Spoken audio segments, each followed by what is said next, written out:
Do you want to work on bringing this country? It's my time, not yours. My God. If you want to talk about dividing this country, it is my time. I follow you on your social media posts that tear this country apart. To address your falsehoods. Oh, you can try all you want in this country. To not take responsibility for what you have said. Time. Sir, you're making a mockery of this committee. Sir, you don't tell me my time is over. The people of New Jersey tell me what my time is. You can't lecture me. You can tell me my time's over. You may be in charge of the FBI, but I am not afraid of you. Mr. Chairman. Not afraid of you. Mr. Chairman, point of order. Okay, we'll discuss this. Did you have discussions with Stephen Miller about firing this particular person or about his continuance in the FBI? Not that I recall. How often do you speak to Stephen Miller? Frequently on our Homeland Security task forces. You frequently talk with Stephen Miller about subjects other than Homeland Security task force issues, correct? I frequently talk to Mr. Miller about Homeland Security task forces. Has Stephen Miller ever given you his opinions on how to run your agency? Mr. Miller's interagency operations are invaluable to the FBI. That's what we talk about. So you frequently discuss your job and your responsibilities with Stephen Miller and Pam Bondi, I imagine, as well. Absolutely. She's the Attorney General. Understood. The first minute of this exchange is a masterclass in political maneuvering. Booker starts digging into the loyalty factor immediately, asking if Patel had plans to fire people before he was even confirmed. Patel's response? A classic Beltway dodge.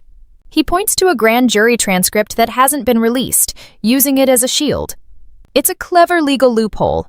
If you don't want to answer a question that might trap you, you simply reference a document the public can't see. But in an oversight hearing, that looks like pure obstruction. Look at the body language here. Booker is leaning in. His voice isn't just loud, it's fueled by a calculated moral indignation. He is identifying Patel not just as a director, but as a political operative. Patel, meanwhile, is playing it cool. Almost too cool.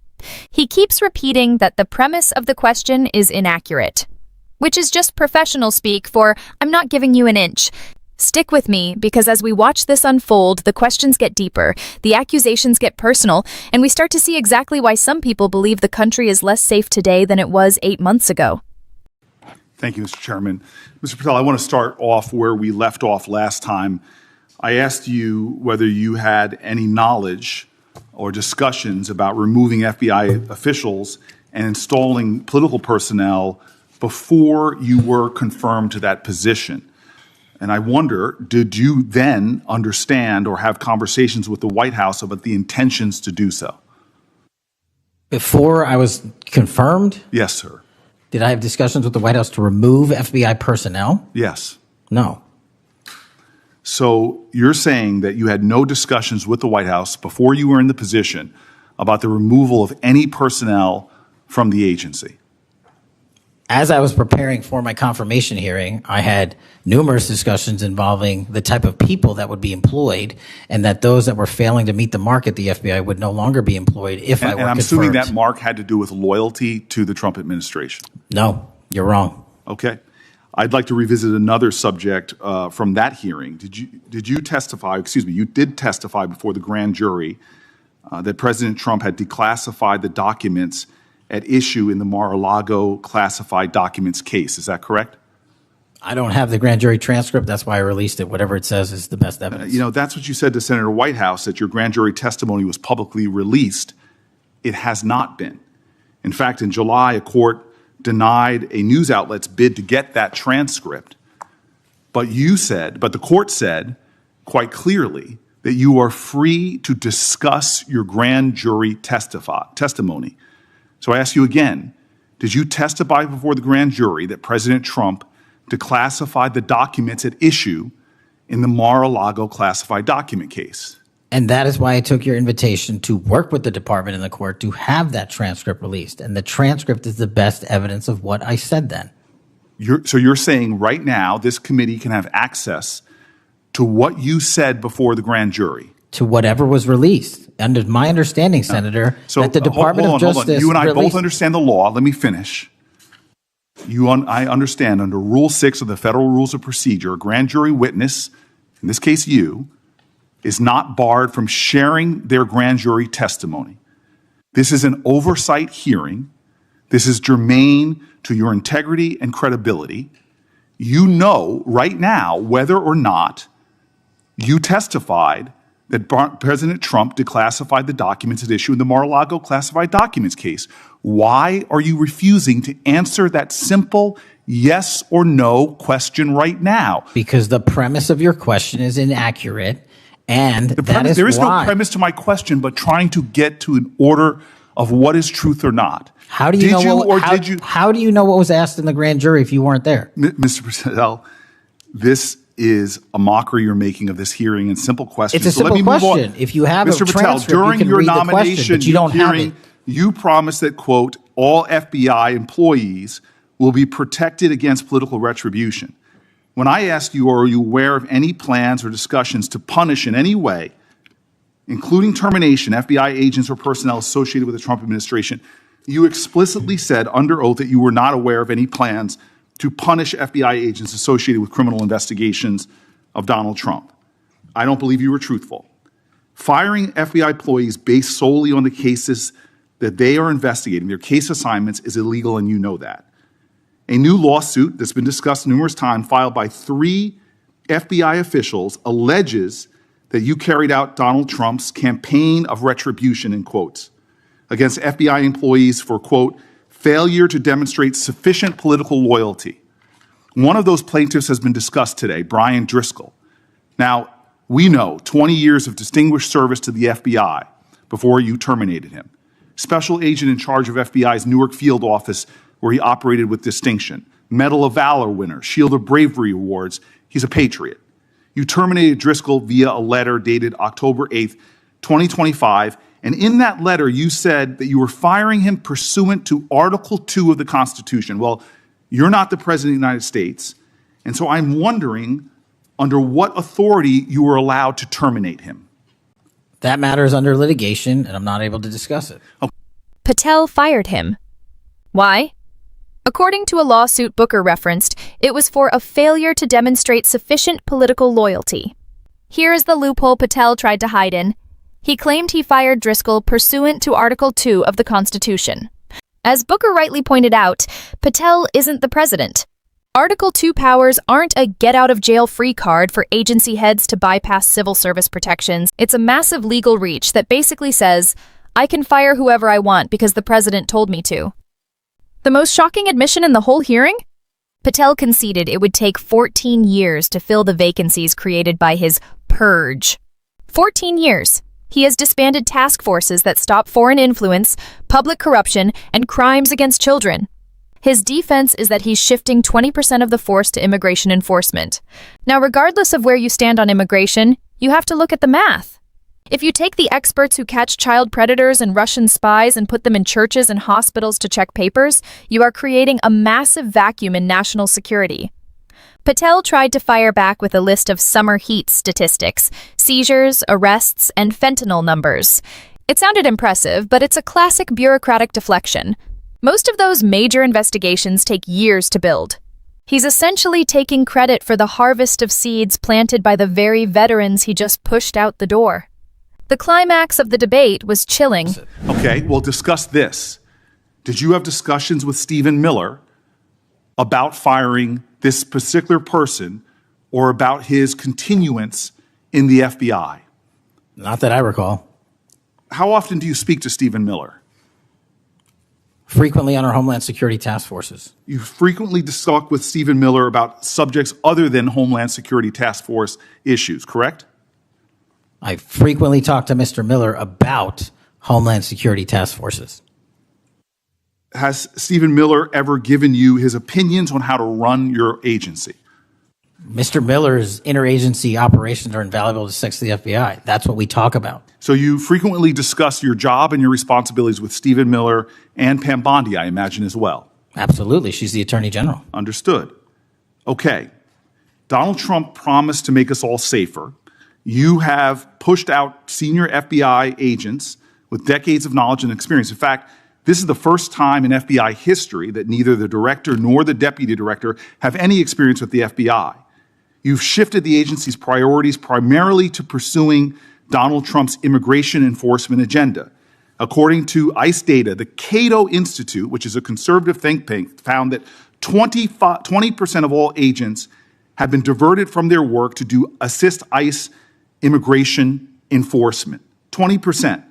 Part of this operation is the work of mass law enforcement who jump out of cars, snatch people off streets at churches, schools, and their jobs and hospitals. Have there been any FBI agents who investigate crimes against children that have been assigned to immigration enforcement, yes or no? The premise of what you say is entirely Have there been false. any FBI agents who investigate no. foreign domestic terrorism? You don't get to say America is not safer under this leadership. I am not saying America that. is You're safer making because of the work of the FBI. You're making a presumption of premise. 4,700 children. Sir, we have seized 6,000 weapons and 23,000 violent felons have that been FBI arrested. agents who investigate human trafficking have been reassigned to immigration enforcement. You are not denying that FBI agents who are on the task force that fight against Russian oligarchs have not been reassigned. Public Correction Squad reassigned. People who defend children reassigned. You're not denying that. I've seen you FBI time and agents time don't again get reassigned. attack my colleagues' premises of questions as a way to not answer the question. So let me end with this. I believe you have made our country weaker and less safe. I believe that we are more vulnerable to a major event, and I pray to God it doesn't happen. You've gutted the Bureau of Institutional Knowledge and Expertise. You fired or pushed out seasoned FBI officials, many with more than 20 years of experience, and were working on cases that were critical. You've been purging thousands of serious law enforcement officials who spent their careers keeping us safe, only to lower hiring standards in order to find anyone to replace them. And shockingly, you admitted in this hearing to Senator Coons that it would take 14 years to fill the vacancies at your agency. Many are the result of your purge. 20% of FBI agents are doing low-level immigration enforcement instead of their mission-critical work. You've disbanded entire task forces that stop election interference, foreign influence, public corruption. And who benefits from this? Well, corrupt people benefit from it. Criminals benefit from it. Vladimir Putin benefits from it. And it really makes me wonder who you're looking out for. It makes me think we can't trust you as a nation. You swear to release the Epstein files, but now you're withholding the Epstein files. You claim that you have a suspect in a serious assassination. Whoops, then you don't have a suspect. You know nothing about plans to remove FBI agents, yet you're directly involved in those plans. In the words of an ex-FBI official, you are overseeing, and I quote, generational destruction of the nation's premier law enforcement agency. Mr. Patel, in just 8 months, you have assaulted the institutional integrity of the FBI. But I know FBI field agents. I've worked with them in Newark. No matter how truly bad you are, you can't undermine the legacy of agents who fight every day to keep us safe, but you can tarnish the integrity of the agency and undermine the agency's capacity. I believe you're failing as a leader, and that your failure does have serious implications for the safety and security of Americans and our families. We're more vulnerable to domestic and foreign attack because of your failures of leadership. I don't think you're fit to head the Bureau, but here's the thing, Mr. Patel. I think you're not going to be around long. I think this might be your last oversight hearing. Because as much as you supplicate yourself to the will of Donald Trump and not the Constitution of the United States of America, Donald Trump has shown us in his first term and in this term, he is not loyal to people like you. He will cut you loose. This may be the last time I have a hearing with you because I don't think you're long for your job. But I'm going to tell you this. I pray for you. I pray for you that you can step up and defend your oath, defend the Constitution, and do a much better job of defending this country. Thank you, Mr. Chairman. Do you want to say anything? Yes, at this sir. point? That rant of false information does not bring this country together. If you want to work on bringing this country, it's my time, not yours. My God. If You're you gonna want to lecture talk me about dividing this country, it is I my follow time. you on your social media posts that It is tears my this country time apart. to There address should be a your unifying- falsehoods. Oh, you You are an you can try embarrassment all to the you division want in this country. to not Senator, take it is my responsibility time. for what You you had have your said. time. Sir, you're Your making a time is mockery of this over. committee. Sir, you don't tell me my time is over. You The know how people far of New we've Jersey come tell me since what you my time is. Senator- You can't lecture me. You can tell me Sir, my time's over? You may be the charge of the I'm not FBI, going anywhere. but I am not afraid of you, sir. Mr. Chairman. Not afraid of you. Mr. Chairman, point of order. Senator Booker, I announced at the beginning of this meeting that this back and forth talking over each other doesn't work. And I said if that happened, I asked Patel not to respond, and I was going to give him some time after the senator's time was up to respond. And he has the privilege to do that uninterrupted. Mr. So Chairman, one point of go order. ahead, Mr. I've Patel. watched him talk over us, and you've never once criticized him for us not even being able to get our questions out. Well, He has been rude and disrespectful to senator after senator. And when the senators were not giving him a chance to answer, I didn't stop the senator either. Go ahead, Senator. Thank you, Mr. Chairman. If the FBI, under my 7-month leadership, were failing this administration in this country, why do we have 23,000 violent felons arrested this year alone? A double increase from that time last year. Why is it that we have seized 6,000 weapons? Why have we found 1,500 child predators and arrested them? Why have we 300 human traffickers in jail? Why have we found and identified 4,700 children? Why have we seized 1,600 kilograms of fentanyl enough to kill a third of the American public, a 25% increase alone from last year? 88,000 kilograms of cocaine seized, 7,000 kilograms of meth seized, and that's just on our criminal operations in summer heat. How is it possible that we are taking 8 kilograms off the streets of the cities in New Jersey and preventing the deaths of 607,000 people this year alone, a failure of the FBI and my leadership? How is it that we have counterintelligence arrests already this year exceeding the numbers from the entirety of last year? 33% increase in PRC, 83% in Russia, 60% in the CI space as it relates to Iran, and we haven't even talked about CT, the southern border, the northern border. Booker looked Patel in the eye and told him he wouldn't be around long. He pointed out that history shows Donald Trump's loyalty is a one-way street. The moment Patel becomes a liability, he'll be cut loose. It felt like a last oversight hearing vibe that left the room stunned. When Patel tried to call the testimony a rant of false information, Booker didn't flinch. He told him, "The people of New Jersey tell me what my time is. You can't lecture me." That is the sound of a constitutional branch reasserting itself against an executive branch that's trying to go rogue. This was a raw look at the internal war happening inside our government. If you want to keep seeing these deep dives into the stories the mainstream media often glosses over, do me a favor and hit that subscribe button. Give this video a like if you think oversight and accountability actually matter, and drop a comment below. Is this a necessary house cleaning at the FBI, or is it a dangerous purge? Stay informed, and I'll see you in the next breakdown.